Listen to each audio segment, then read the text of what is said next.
Déjeme decirle que estamos ya pues puestos para en este jueves 24 de agosto para entrar a nuestra mesa de seguridad. Está por lo pronto Víctor Ronquillo, creo que ya estaba por ahí. Víctor Ronquillo, Guadalupe Correa Cabrera. Guadalupe, buenas tardes.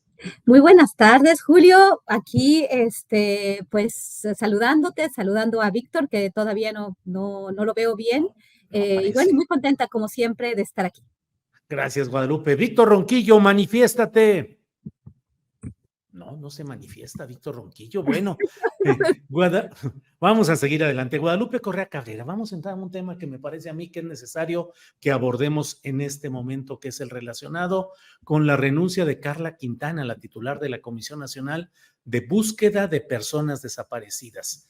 Ha renunciado Carla Quintana en circunstancias muy complicadas, porque con anticipación se había venido diciendo acerca de la decisión del presidente López Obrador de hacer un censo de las personas desaparecidas, lo cual fue implicando el desplazar o ir en contrasentido o de una manera complementaria, no bajo consenso, en relación con el trabajo que iban realizando Carla Quintana en esta comisión, que forma parte del ala, digamos, más esperanzadora de cambios en este tipo de asuntos, que es la que encabeza Alejandro Encinas como subsecretario de Gobernación, pero desde mi punto de vista, un polo progresista de izquierda ahí en Gobernaciones de Alejandro Encinas, que se va reduciendo y que está siendo acotado por poderes que van impidiendo que se conozcan estas cosas. En fin, Guadalupe, ¿qué opinas del tema?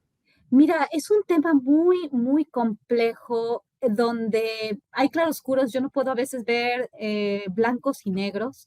Verdaderamente me llamó mucho la atención, me llamó mucho la atención después de que Carla Quintana, la ex titular de la Comisión Nacional de Búsqueda de Personas, en un momento tan difícil en este sentido, las madres buscadoras han sido agredidas en varios lugares, en varios estados del país.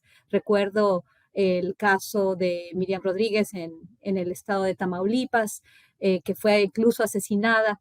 Y bueno, el trabajo que va haciendo sociedad civil, y de alguna forma acompañada siempre por pues este grupo, ¿no? Que como bien dices, se presenta como un grupo, y bueno, ha tenido una trayectoria interesante, ¿no? Con el tema de derechos humanos, de desaparecidos, de fosas, y bueno, todo lo que implica, lo que ha sido esta denominada guerra contra el narco, que se nos presentó como una cuestión de que eran los buenos contra los malos durante el sexenio. Ahorita voy a decir porque esto es importante, no me quiero ir por las ramas. El tema de la guerra contra las drogas, como se nos presentó a finales de 2006, ya en 2007, y la participación del ejército en la lucha contra el crimen organizado, los buenos, el ejército con Felipe Calderón, con el gobierno mexicano, y los malos, los narcotraficantes, que luego se volvió un panorama muy complejo. Pues cuando fue pasando el tiempo nos damos cuenta que estas desapariciones no solamente tienen que ver con personas relacionadas con el crimen organizado, hay víctimas colaterales y también hay victimarios de diferente forma. No estamos hablando de fosas que solamente fueron generadas por parte del crimen organizado, sino muy probablemente por masacres y desapariciones forzadas que involucran a las autoridades. Hablo de las Fuerzas Armadas, claro que sí, y también probablemente la Policía Federal, que en ese momento pues estaba con todo, ¿no? Contra el narco, contra el crimen organizado. Entonces, pues todas estas personas desaparecidas, no sabemos realmente, en realidad, y aquí sí es una cuestión importante, porque cada quien infla sus cifras dependiendo lo que convenga, ¿no? Y hay personajes que han estado también siempre al pie del cañón, pero que también pues se han vinculado con organizaciones que también tienen otro tipo de agendas, ¿no? Que no solamente son del todo buenas, no son del todo malos, pero tampoco son del todo buenas.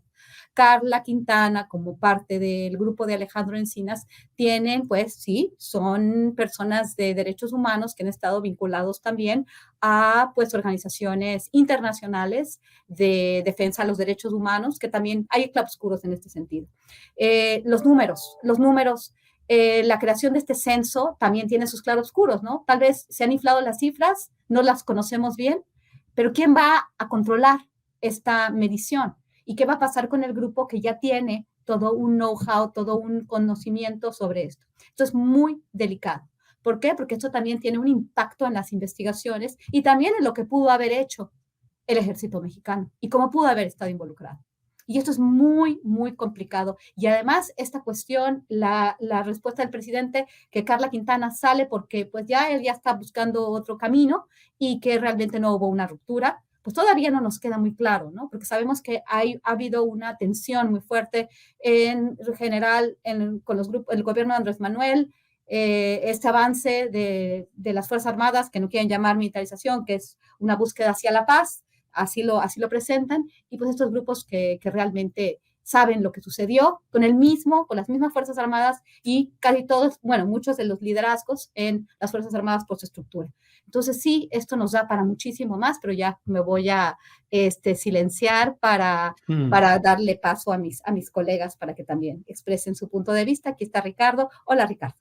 Gracias, Guadalupe. Hola, Ricardo buenas Ravelo, tardes. buenas tardes. ¿Cómo estás, ¿Qué tal, Ricardo? Julio?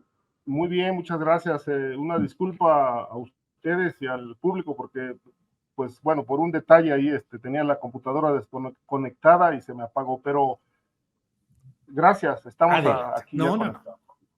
Así es, anda también con problemas tecnológicos Víctor Ronquillo, que originalmente había entrado al programa, pero parece que tiene problemas también con su computadora. En cuanto esté listo Víctor Ronquillo, rápido entrará aquí. Ricardo Ravelo, renunció Carla Quintana a la Comisión Nacional de Búsqueda de Personas Desaparecidas. ¿Qué significa? ¿Qué significa en el entorno de cómo le está yendo en la batalla interna gubernamental al equipo de Alejandro Encinas, uno, y dos, ¿qué significa esto en cuanto a la posibilidad, dicen algunos, de que se esté buscando actualizar a la baja el número de desaparecidos en México, Ricardo?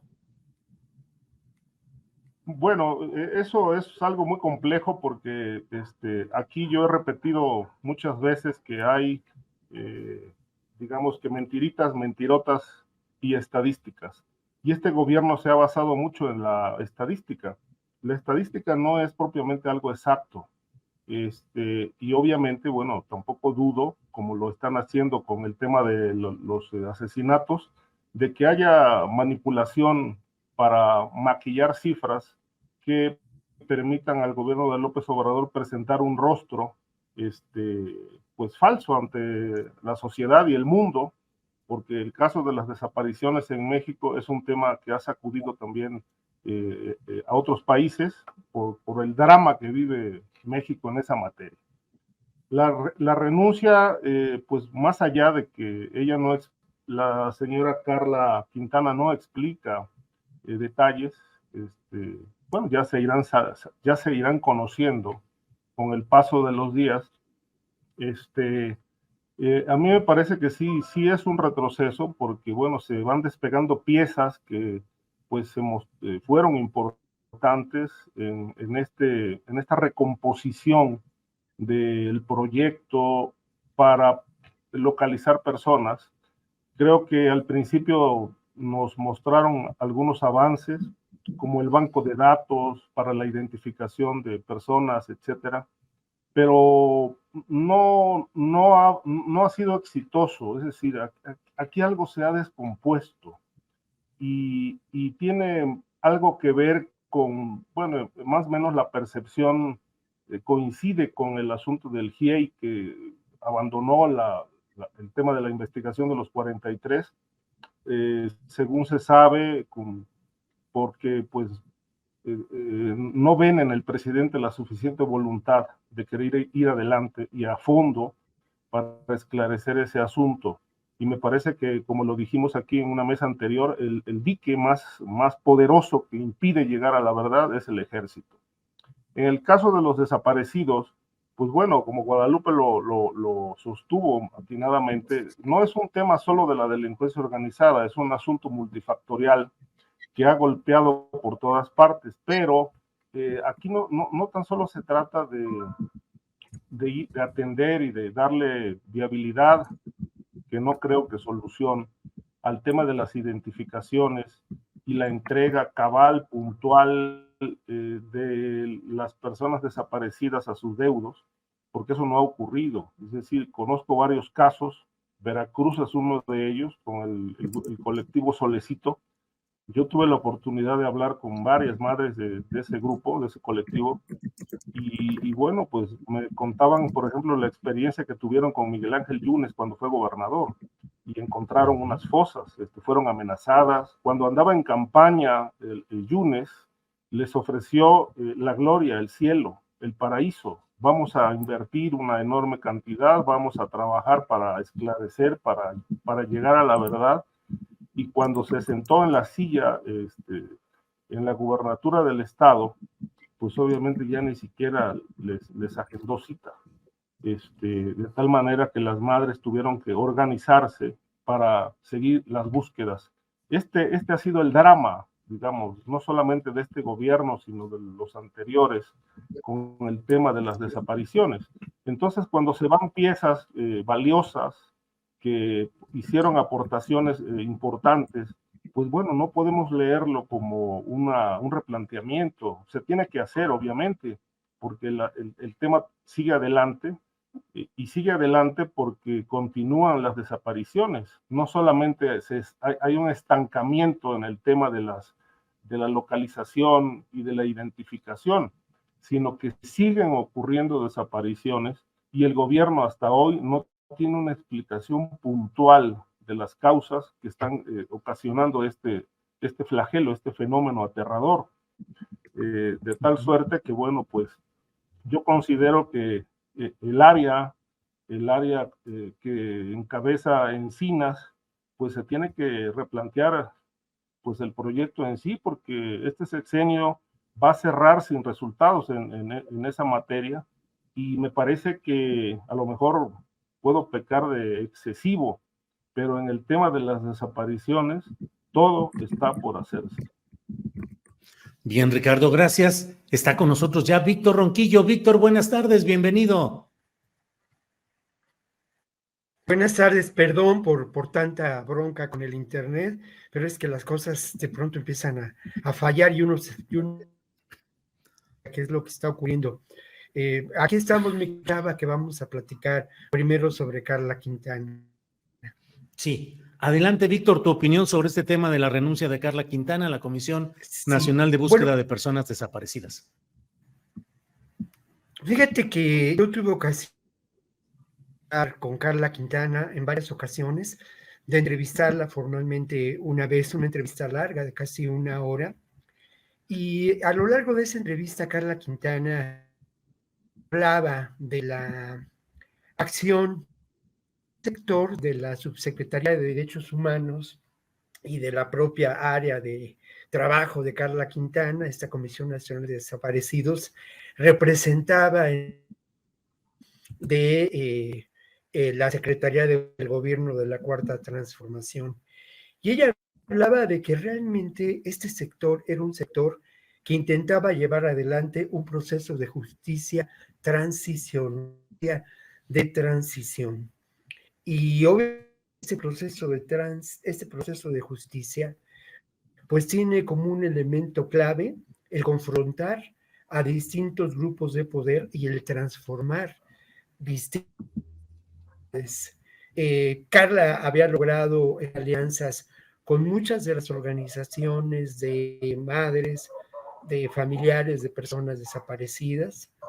El equipo de trabajo con el que contaba o con el que cuenta la propia institución hoy en día es un grupo de trabajo reducido, pero de jóvenes muy entusiastas, con los que también tuve ocasión de conversar algunas veces, y algunos de ellos muy bien informados de la desaparición forzada de este país, y sobre todo el tema con el que yo trabajé en alguna ocasión con ellos fue el tema de la guerra sucia, ¿no? Entonces, yo lamento la renuncia, y lo que me hace pensar es que creo que hay condiciones difíciles para llevar adelante ese proceso de justicia transicional. Y creo que eso tiene que ver con dos elementos, desde mi punto de vista, evidentes, ¿no? Por un lado, la confrontación con los remanentes del ejercicio de un poder corrupto en el sistema, en el aparato de seguridad de nuestro país, en las distintas instancias que conforman ese aparato, destacando sobremanera el ejército, ¿no? Las Fuerzas Armadas. Creo que es esta renuncia, por una parte, con esta realidad, ¿no? Y luego lo otro, que no es cosa menor, pero que tiene que ver con esta realidad, es la confrontación, burocracia cerrada, esta burocracia en contubernio en muchas ocasiones con ese aparato de seguridad que persiste desde la década de los años 70 con sus personajes. Burocracia a la que es difícil afrontar, erradicar. Es lamentable que a poco menos de un año quede la Comisión Nacional de Víctimas descabezada, y esa es cuando el problema de la desaparición forzada en México es un problema creciente. Es cierto, han aumentado los números de manera dramática y dolorosa, pero insistir en algo que he planteado aquí en otras ocasiones. Lo que ocurre es que enfrentamos un escenario de guerras del siglo XXI y no podemos olvidar que lo que está pasando en términos de seguridad, de violencia en este país, es resultado de poder establecido entre las organizaciones, grupos políticos corruptos, grupos empresariales beneficiarios de esta realidad y, lamentablemente, grupos cooptados de las distintas de seguridad. Por desgracia, de preponderante en muchas ocasiones el propio ejército, Julio. Bien, gracias, Víctor Ronquillo. Guadalupe Correa Cabrera, me quedó la impresión de que ibas a abundar algo sobre este tema, o pasamos a otro. Podemos pasar a otro, pero sí, la verdad, sí me gustaría volver a hacer hincapié en esto. Pareciera ser que estas tensiones, ¿no? Que volver a contar o querer desinflar los números, estas tensiones que yo en un momento como que criticaba porque decía no querían que López Obrador pudiera hacer su trabajo, algunas organizaciones vinculadas a intereses extranjeros, pero en este momento pareciera ser que muchos de estos grupos entran en conflicto, más bien por el tema de que el gobierno quiere también seguir defendiendo a su institución más importante, con la que está haciendo muchas cosas, ¿no? Y definitivamente pude tener la oportunidad de platicar con varias personas en uno de los libros que coautoré, La guerra improvisada, los años de Calderón y sus consecuencias. Y en este libro, pues las entrevistas nos decían que muchas de las personas desaparecidas, algunas inclusive, por ejemplo, el caso de Veracruz, como bien lo menciona Ricardo Ravelo, es un caso atroz. Muchos de los jóvenes o de las personas que fueron desaparecidas no fueron desaparecidas por los mismos, bueno, algunas sí, pero muchas otras por esta guerra contra el narcotráfico. La Marina con las fuerzas del orden durante la época del señor Duarte. Hay muchos cadáveres ahí y esto se multiplica en todo el país, ¿no? ¿Qué pasó en Tamaulipas?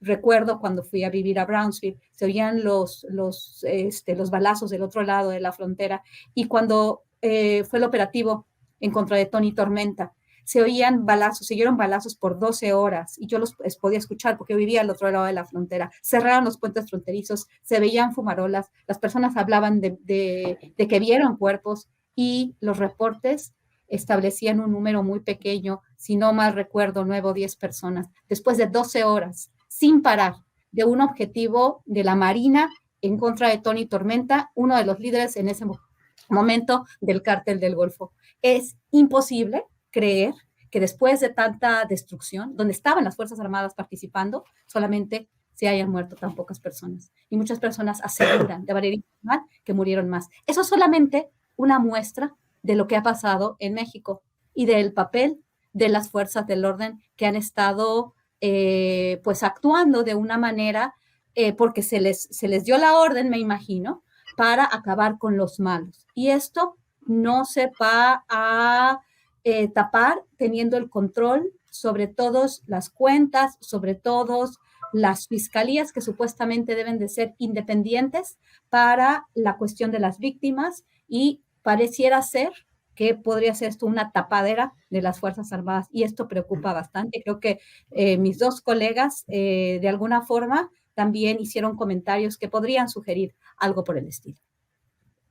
Bien, Guadalupe, gracias. Ricardo Ravelo, ¿qué sucede con Alejandro Encinas como el personaje que es el emblema de la expectativa de la izquierda para que se avance en temas de derechos humanos, de esclarecimiento de desapariciones, de guerra sucia, de todo esto? Pareciera que han ido desmantelando, deteriorando, degradando la fuerza institucional del grupo de Alejandro Encinas. Ya fue retirado el fiscal especial para asuntos de Ayotzinapa, que tenía una relación directa con Encinas. Ahora sale la titular de la Comisión de Búsqueda de Personas Desaparecidas, y así hay muchos señalamientos de que no hay apoyo, de que no los obedecen, de que comisiones de búsqueda de verdad sobre hechos delictivos de índole política en el pasado, pues no están teniendo ni los archivos suficientes, por más que se diga y por más que haya fotografías, no hay la suficiente información. ¿Cómo ves, pues, el papel de Alejandro Encinas y de esta expectativa de izquierda dentro del aparato del gobierno federal? Ricardo Ravelo. Pues lo veo como un fracaso, y no solamente un fracaso de Encinas, sino un fracaso del gobierno actual, como también fue un fracaso desde Vicente Fox con el primer intento de esclarecer las consecuencias de la guerra sucia con aquel fiscal Carrillo Prieto, que pues se gastó el presupuesto o gran parte del presupuesto comprando vinos caros, en lugar de atender la urgencia, la necesidad de aclarar qué pasó en la guerra sucia.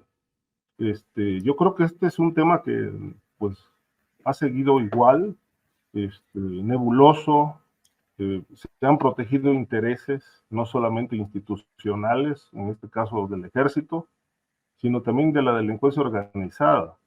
Es un tema que se agravó muchísimo en la etapa de Calderón, porque no todo se le puede atribuir al narco. Hubo también acción militar donde pues prácticamente ya no el ejército en tareas policíacas ya no se dedicaban a detener a presuntos delincuentes, sino a matarlos y a sepultarlos.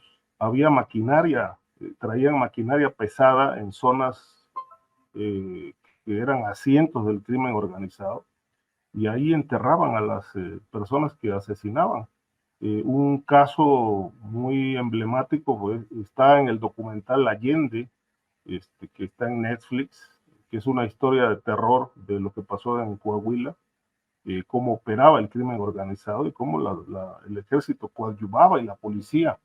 Y yo creo que aquí el asunto, como decía Víctor, bueno, el factor del poder militar hoy es un obstáculo para llegar a la verdad, y me parece que Encinas, con lo que intentó hacer, o lo que hizo, lo poco que hizo, porque bueno, este sexenio ya se acabó, lo poco que hizo le generó demasiado nerviosismo a la cúpula militar, que es la que desde mi punto de vista y desde el punto de vista de otros periodistas y analistas importantes, pues carga con la mayor parte de la responsabilidad por su falta de acción o por su actuación en el tema de las desapariciones, ¿no? Que, insisto, tuvieron una preponderancia y un protagonismo los militares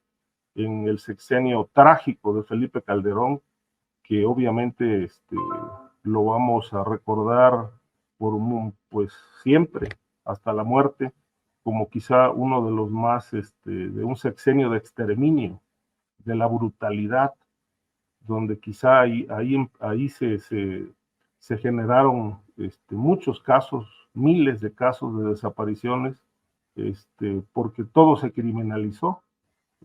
todo lo que se detenía, todas las personas que detenían y todas las personas que eran asesinadas o desaparecían desde la lógica del calderonato, tenían que ver con el crimen organizado. Lo cual no era cierto. Hubo muchísima gente inocente que murió, desapareció, y aquí el papel del ejército fue clave para llevar a cabo todo este exterminio. De tal manera que a mí me parece que ellos, los militares, son los principales obstáculos para que una dependencia como la que encabeza Encinas, con un proyecto que parecía bastante alentador, que sembró una amplia expectativa con respecto del asunto de los desaparecidos, pues termine en un fracaso. Es decir, pues claro, no porque no haya voluntad de hacer las cosas, sino porque al final del día se va quedando solo. Se va quedando solo, sin instrumentos, sin presupuesto, y con un ejército que está impidiendo llegar a fondo, que incluso pues hasta labor de espionaje ha realizado en su contra. Y lo peor de esto es que el presidente de la República no mete las manos. No vemos una posición radical, una posición clara, vertical, como hombre de Estado para defender esta causa. Ya se volvió parte de un discurso que se ha venido desgastando por falta de resultados. Entonces, pues para el presidente esto era una prioridad, como era también una prioridad pacificar el país. Pero bueno, ya que estamos en la etapa de cierre de sexenio, pues si hacemos un recuento somero de los puntos centrales que ofreció en 2018, cuando andaba en campaña, pues parece que cayó este hombre en una sobreoferta electoral que no pudo cumplir. De tal manera que hoy López Obrador se desmorona junto con su discurso y su palabrería. Bien, Ricardo, gracias. Víctor Ronquillo, ¿qué opinas sobre el tema de Alejandro Encinas? Hoy el presidente de la República en su conferencia mañanera de prensa dijo respecto a Karla Quintana, pues que es bueno que alguien que no está de acuerdo con algo renuncie, que sería deshonesto quedarse a ejercer un proyecto con el que no se está de acuerdo. ¿Tú crees, Víctor Ronquillo, que Alejandro Encinas sigue teniendo el espacio adecuado para desarrollar su proyecto o cada vez está más acotado y cada vez con más tendencia incluso a salir de cuadro? Víctor Ronquillo. Sí, lamentablemente creo que lo que mencionas es muy evidente, ¿no? Creo que cada vez su acción está más acotada. Creo que el antecedente de la salida del fiscal en el tema de Ayotzinapa fue de por sí muy preocupante, ¿no? Sobre todo en el momento en que se dio en una verdadera crisis. Tuvimos noticia cómo se desempeñó tiempo después. Hoy creo que es evidente que los espacios más resistentes al cambio son aquellos espacios vinculados con los aparatos de este país, ¿no? Un país donde lamentablemente pues vivimos una crisis de derechos humanos, ¿no? Una crisis de derechos humanos que no es necesariamente un legado de así, no es precisamente lo que nos dejaron, sino es un proceso que ha llevado a este país a condiciones que todos conocemos, olvidar. Pero es un proceso que se inicia con el propio neoliberalismo, con Carlos Salinas de Gortari, y que tiene mucho que ver con la instauración de una estrategia por parte de securitizar América Latina, ser un control territorial. Este tema del control territorial es determinante en esta realidad que vivimos hoy en día. El proceso ha llevado al surgimiento, fijados por este suprapoder que mencionaba en mi primera intervención, de grupos que por sus armamentos, que por su entrenamiento, por su capacitación, pueden considerarse grupos paramilitares. Y hablamos también, pero lamentablemente tenemos noticia de lo que pueden ser estos grupos mercenarios que operan al servicio. En la región de Michoacán, Estado de México, en los límites, hay algunos de estos grupos operando desde hace mucho en favor de estas realidades. La violencia generalizada tiene causa en este lamentable proceso de degradación de las instancias de seguridad pública en el país. Y tiene también como un elemento central esta estrategia de la guerra con que alcanza un momento estelar, pero que no se inicia en los hechos con una declaración política desde los años 70 de Nixon, y luego quien opera verdaderamente y encuentra el político que puede tener esto, pues es Reagan. Pronto también a los hermanos, al padre y al hijo Bush, a los Bush, les conviene erigir un nuevo enemigo, ¿no? Pero esta realidad que en ocasiones intentamos explicar, la sinceridad cobra el dolor de la pérdida de víctimas, de la pérdida de personas, de la pérdida de vidas, cobra el dolor del desplazamiento forzado, cobra desapariciones, ¿no?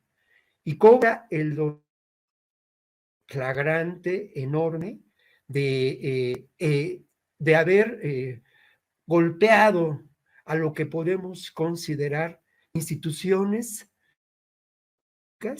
muy, muy vulnerables en este país. Atribuir estos hechos a la inacción, a López Obrador, bueno, en parte esto es cierto, ¿no? Pero me parece que dejamos la comprensión del fenómeno en profundidad, en sus raíces históricas. Dejamos de lado también cómo a partir del foxismo se atomiza el control político de este país y los estados se vuelven verdaderas. No es casual que precisamente después del foxismo, llegando al extremo de lo que ocurrió con Peña Nieto, se den casos extremos de corrupción por parte de gobernadores. Antes se daban, pero estaba bajo ese control piramidal del presidencialismo mexicano. Entonces, es complicado enfrentar esta situación porque además, mi comentario, bueno, esta guerra del siglo XXI que vivimos en este país, está, digamos, tiene como un elemento central un hecho paradójico. No es una guerra que llegue a su fin, es una guerra que precisamente en su realización beneficia a muchos, entre ellos ese suprapoder que mencioné, el armamentismo y ese control también territorial, que es un instrumento de Estados Unidos dictado por las élites conservadoras del ejército, por las élites conservadoras políticas y por las élites también industriales enormemente conservadoras, entre ellos los fabricantes de. Bien, gracias, Víctor Ronquillo. Guadalupe Correa Cabrera, además de estos temas que estamos hablando, me gustaría tener tu punto de vista muy ilustrativo sobre lo que está pasando en Estados Unidos con este proceso judicial, con estas nuevas fases judiciales del proceso contra Donald Trump. Te lo pregunto porque finalmente la suerte que corra Trump y sus posibilidades presidenciales pues tienen impacto también, obviamente, en la política nacional. ¿Cómo va todo ese tema? ¿Hasta dónde crees que llegue, Guadalupe? Tu micrófono. Sí, Ya. bueno, otra, ¿cómo le llaman? Otra raya para el tigre, ¿no?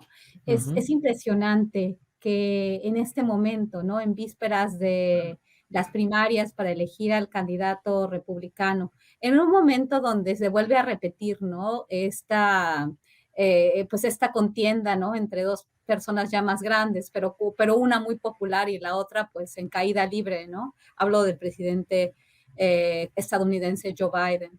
Y también de otros aspirantes que no tienen pues los tamaños, ¿no? Porque realmente parece ser que no hay políticos que encanten con proyecto ni con nada, ¿no? O sea, si estamos mal en México, pues también están muy mal en Estados Unidos. ¿Qué es lo que ha sucedido? Donald Trump sigue teniendo mucho empuje, ¿no? El trumpismo llegó para quedarse con o sin Trump. Eso ya lo había dicho antes. El señor Ron DeSantis y una serie de políticos que fueron elegidos dentro de este grupo del trumpismo, digamos, del proyecto MAGA. Ya es un proyecto, se llama Make America Great Again, le llaman MAGA, y bueno, Trump encabeza estos trabajos, es el más fuerte de los candidatos, y con lo que está sucediendo ahora, porque él se va a presentar, ¿no? Lo que nunca había pasado en la historia de los Estados Unidos desde su fundación, que un presidente se iba a presentar la justicia, ¿no? Para que se le haga un juicio. Yo no sé, en realidad, porque la política se está volviendo un espectáculo, cada vez tenemos políticos menos serios, políticas menos serias, discursos menos serios, no solamente en México ni en Estados Unidos, en todo el mundo tenemos payasos en muchos de estos espacios, ¿no? Trump siempre fue un payaso, y fue el presidente de los Estados Unidos con las payasadas que hacía desde el principio y siguió haciendo payasadas gobernando, ¿no? Fue una persona muy poco seria, pero sí avanzaba una agenda muy, muy compleja, ¿no? Tenemos los actores, los protagonistas como cómicos, como payasos, como influencers más bien también, con unas características importantes. Pero bueno, Donald Trump sigue teniendo auge, tiene una base de apoyo enorme y hace unos días, salen los resultados de una encuesta elaborada por la Associated Press, la prensa asociada, muy, pues se puede creer lo que dicen los resultados.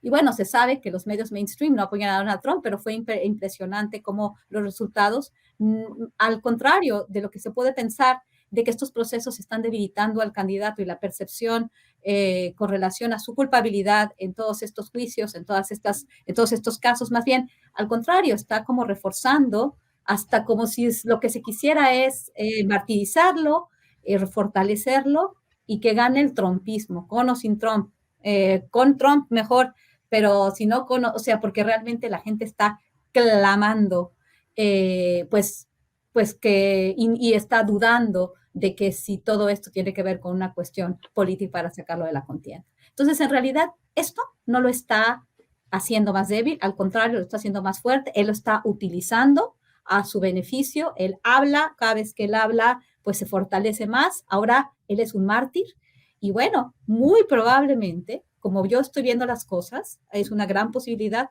que en el 2024 los republicanos vayan a tener pues éxitos muy importantes, incluyendo la presidencia de los Estados Unidos, ¿no? Cada vez, y con este tipo de cuestiones, con este tipo de actos que parecen políticos, que ya son uno tras otro, más cargos, y el otro utilizándolos para su beneficio, pues sí, probablemente vamos a ver a un presidente republicano y un presidente MAGA. Bien, gracias, Guadalupe Correa Cabrera. Ricardo Ravelo, el ministro Aguilar estuvo a punto de presentar una propuesta en la cual el presidente de la República, de no cumplir con un tema de restitución de una magistrada federal, podría ser, según lo que proponía originalmente este ministro, destituido de su cargo. Al menos eso es lo que hasta ahora se ha publicado, y la propuesta de este ministro fue retirada. No quiere decir que no se vaya a presentar más adelante, pero en esta primera etapa fue retirada. Pero pareciera acelerarse mucho ya la confrontación entre el Poder Judicial y el Poder Ejecutivo, con señalamientos retóricos muy duros del presidente de la República contra jueces, magistrados y ministros, pero al mismo tiempo cada vez con resoluciones judiciales más adversas al propio interés de la presidencia de la República. Pienso específicamente en esta resolución que permitirá que con 4 comisionados el INAI pueda seguir funcionando. En fin, ¿cómo ves ese choque creciente que se está dando entre ambos poderes, Ricardo Ravelo? Bueno, lo de esta propuesta pareciera un amago por ahora, Ujú. pero evidentemente es un elemento que explica que pues la confrontación va escalando cada vez más fuerte, la rispidez, la división entre dos poderes que pues, se han cuestionado mutuamente, ¿no? Porque dentro de la Corte pues también hay división, y cuestionan también las políticas de López Obrador. Pero a mí me parece que es el otro punto, digamos, fuerte de discusión, de confrontación, es el Poder Judicial, ese ámbito, ese mundo que parece también moverse mucho en las sombras, ¿no? En la neblina. Así como el ejército no rinde cuentas y el presidente lo tolera, pues en el caso del Poder Judicial, el presidente se ha mostrado más enfático en su crítica que con los militares, que no son menos peores que los jueces, pero ha sido condescendiente con los militares, ¿no? Con esa máquina de exterminio que ya dijimos hace un momento, ¿no? Muy condescendiente. Pero con el Poder Judicial se le ha incluso señalado de excesivo, hasta de sañoso, pero si analizamos el cuestionamiento de López Obrador, a mí me parece que tiene más razones que desaciertos en este cuestionamiento, porque es un poder que se ha movido en la oscuridad. Hay corrupción, muchísima corrupción, y que todo intento también de sanear al Poder Judicial, pues ha fracasado. No es tema de este sexenio, pero sí lo es también. Hay casos, por ejemplo, en Jalisco, donde un grupo de personas, ya empresarios, ya lavadores de dinero, ligados a gente vinculada con Alfaro, pues hace y deshace en el Poder Judicial. El mismo caso ocurre en Baja California y en cualquier parte del país. Los intereses económicos están por encima de la justicia. En este país la justicia se compra y se vende. Y entonces, pues, quienes realmente aspiran a la justicia real, pues se quedan esperando. Porque si alguien llega con un maletín de dinero y lo ofrece a un juez para que una sentencia sea torcida, se emita torcida, pues se hace. Tengo otro caso, por ejemplo, también de un fiscal, el fiscal del Estado de México, que a través de un subalterno le pidió a una persona que hoy está encarcelada en el penal de Almoloya $1,000,000 para integrar una carpeta contra un capo, sin la garantía de que esta carpeta pudiera derivar en una orden de aprehensión. Casos de jueces, por ejemplo, que solicitan $5,000,000 para resolver a favor de un empresario envuelto en un tema patrimonial.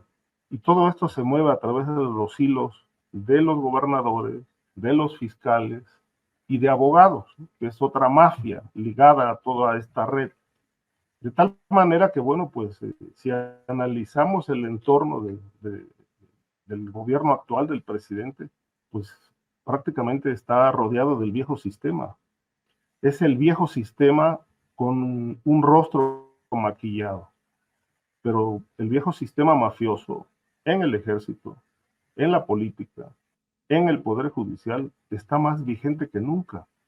Lo único que cambió del 2018 a la fecha es el discurso. Y dije hace un momento, un discurso que todos los días se desmorona frente a una realidad apabullante. Entonces, es otro fracaso, me parece, sexenal, que no se haya logrado ni siquiera dar un paso, uno solo, en el saneamiento del Poder Judicial, y que haya jueces, magistrados y hasta ministros protegiendo intereses mafiosos de empresariales ligados también a estos poderes oscuros. Bien, Ricardo, gracias. Víctor Ronquillo, ¿qué tanto se ha avanzado en esa batalla para tratar de sanear el poder judicial, tanto el federal como los estatales? ¿Crees que se ha avanzado, que se ha estancado? ¿Qué faltaría hacer? Víctor Ronquillo. Mira, lamentablemente es un proceso y hay un punto de inflexión cuando Arturo Saldívar se ve obligado a dejar un espacio político determinante. Esa realidad ética tiene que ver con la acción cada vez más determinante del poder extremo del Tribunal Superior de Justicia, de las instancias y del Poder Judicial en conjunto. Y como lo decía Ricardo, el tema no es la corrupción que puede darse pues en un asunto de un divorcio, en un asunto incluso de un delito, ¿no?, circunstancial a la pobreza, sino el tema es cómo, a partir de su gestión en distintos momentos y años, el Poder Judicial ha beneficiado a los sectores más conservadores, ha beneficiado también a estos grupos criminales, ha beneficiado también a quienes han sido por corrupción. Y hace 2 días se presentó una lista, ¿no?, de jueces que lamentablemente actúan de ese modo, ¿no? Entonces, no duda, es algo que ya sabíamos. Yo creo que en este momento ha sido valioso el señalar a estos jueces y ha sido valioso como parte de este ejercicio de que es la mañanera, porque hemos vivido en otros países con gobiernos progresistas el lawfare, estos golpes de Estado blandos, propiciados ni más ni menos por la alianza de este poder judicial, enormemente conservadores. El más reciente es Perú, pero antes de eso vimos a Lula en la cárcel, ¿no? Y vimos a su sucesora en Argentina. Estos golpes han sacado de la contienda a Kirchner, ¿no?, a los Kirchner y al peronismo, lo cual es muy grave en términos del escenario político. Entonces, a mí me parece que la tenemos que ligar, y eso creo que es un ejercicio muy importante que tenemos que hacer en esta mesa, ligar al escenario político, ¿no? Al final de cuentas, estamos en una época de decisiones políticas trascendentes. Y obviamente, la denuncia por una parte del Poder Judicial como aliados de este poder vinculado también con un poder criminal. Hay que recordar que García Luna tenía nexos con ambos espacios y tuvo nexos también con el gobierno de Peña Nieto y con el gobierno de Fox. Esta realidad tenemos conjunto del escenario político, ¿no? No solamente se confrontan Xóchitl, Beatriz y quien resulte elegido el coordinador, Claudia, Marcelo, no. Del mundo, claro, 2 visiones del país, pero otros protagonistas, como el Poder Judicial, como el poder mediático, que en este momento, en muchas ocasiones, atizan el fuego para generar una situación de crisis, ¿no? Entonces, sí, esta realidad no podemos, digamos, y congelarla en nuestra vida. Esta mesa tiene que ver seguridad y política, ¿no? Bien, gracias, Víctor Ronquillo.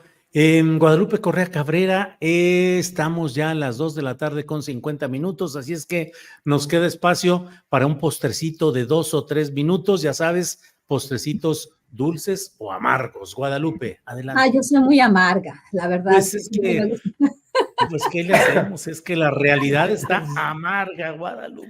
amarga. Ay, Sí. sí, luego se van a burlar de mí en el chat, ya los conozco.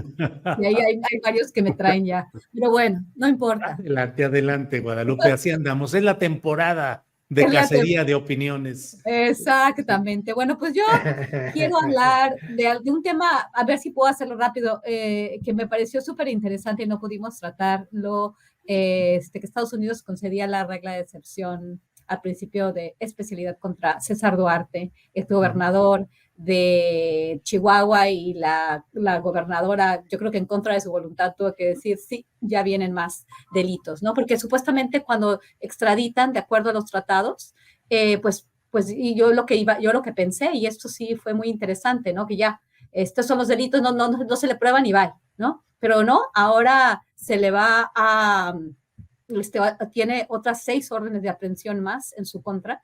Y fue bien interesante porque cuando estaba leyendo sobre este caso, esto vincula, o sea, los priistas, y esto es bien interesante, los desvíos de fondos que también aplican a otros estados de la República. He estado dándole seguimiento a algunos, como la estafa legislativa en Sonora, pero por ejemplo, cómo los delitos de peculado, ¿no? Y asociación delictiva con estos contratos, ¿no? Y estas empresas fantasma, pero este caso sí es atroz, ¿no? Y es bien interesante cómo en estas notas que he estado leyendo lo vinculan al fondo Manlio, por ejemplo, ¿no? Este fondo que fueron recursos que el gobierno de Chihuahua supuestamente transfirió al entonces presidente del PRI, o sea, Manlio Fabio Beltrones. Hay cosas bien interesantes, ¿no? Estos priistas sonorenses, también está la Operación Zafiro, muy interesante el papel que llegó a jugar el exgobernador, que no es nada, nada cercano a la actual gobernadora Maru Campos, ¿no? Me llama muchísimo la atención. Y también, bueno, lo que lo vincula supuestamente a Videgaray, ¿no? Involucra a Videgaray en la Operación Zafiro, más bien. Y bueno, todo lo que ha dicho el exgobernador, ¿cómo se llama? Me acaba de olvidar. El exgobernador de Chihuahua que hizo todo lo de Javier Corral. Javier Corral, que bueno, entraron en una pugna. Pero bueno, esto aplica a muchos estados de la República y me parece un tema muy interesante que deberíamos darle seguimiento. Gracias. Muy bien, gracias, Guadalupe Correa. No estuvo tan amargoso, estuvo semi amargo, digamos. Ricardo Ravelo, éntrale con el postrecito del sabor que tú desees, por favor, Ricardo. Bueno, yo quería comentar sobre el caso de Domitilo Barragán, el empresario. Bueno, es parte de la agenda. El empresario que se estuvo a cargo de la famosa Estela de Luz, el fiasco llamado Estela de Luz, que bueno, finalmente después de varios años, pues lo detiene la Fiscalía General de la República en Coahuila, y bueno, tuvieron que pasar, pues no sé, una gran cantidad de años para que finalmente se consignara un expediente por corrupción. No obstante que la Auditoría Superior de la Federación presentó 134 denuncias contra este hombre y se mantenía libre, como si nada hubiera pasado. Era proveedor de Pemex, tenía inversiones por todas partes, de tal manera que, bueno, pues creo que esto hila bastante con el tema anterior de la justicia pronta y expedita se hace para criminales y para quien le aporta dólares a los jueces y magistrados, pero pues quien tiene también para frenar investigaciones, pues lo puede hacer. Hay miles de expedientes en el país que no caminan porque pues cada mes lavadores de dinero, narcotraficantes, empresarios, pues están pagando a los fiscales para que nunca consignen las carpetas. Entonces, pues bueno, es interesante esta detención, no por el hecho de la corrupción del caso de la Estela de Luz, que resultó un fiasco, sino por ser quien es, un hombre estrechamente relacionado con el expresidente Felipe Calderón, de tal suerte que, bueno, yo me preguntaría, ¿serán los primeros pasos para ir contra el expresidente? Pues vamos a ver. Vamos a ver, efectivamente. Bien, Ricardo Ravelo. Víctor Ronquillo, para cerrar este programa, tu postrecito, por favor, Víctor Ronquillo. Bueno, yo creo que va a ser de varios sabores, ¿no? A la vez. Retomo un poco lo que dice Ricardo y lo que tú decías en el artículo de esta mañana, Julio. Es muy curioso que estos godos a la corrupción se den en este momento, en este escenario político, a un priista como Duarte, que formaba parte del mismo y seguramente estaba en aquella galería, ¿no? Que eran los nuevos rostros del PRI, esa fotografía célebre. Y luego a una persona ligada al panismo, que al final está ligada a Calderón en el momento que Calderón y su proyecto político pues se encuentra en una situación pues de extrema, ¿cómo llamarlo? Pues en agonía, ¿no? Estos dos asuntos pueden tener en términos de esta exhibición de cómo el anterior régimen, es algo que ya sabemos todos, pero es una realidad y es una realidad flagrante, estaba fundada en la corrupción. Y ahí están estos dos personajes, pero más que yo quiero señalar y en lo que hay que insistir. Hay que seguir adelante y parece que lamentablemente esto se ha quedado en el aire, la búsqueda de llevar a la Corte Penal Internacional por crímenes de lesa humanidad. Si bien es cierto que, como lo dije, este es un proceso que arranca desde el salinismo, intervención cada vez mayor desde las Fuerzas Armadas de Estados Unidos, con la formación de cuadros, en fin, no hay duda que lo que se vive en el calderonismo es una etapa de enorme dolor. Y creo llevado adelante. Yo sé que en Esaí, los colegas, de los compañeros que llevaron adelante este proceso, están ocupados en ser mejores causas, ¿no?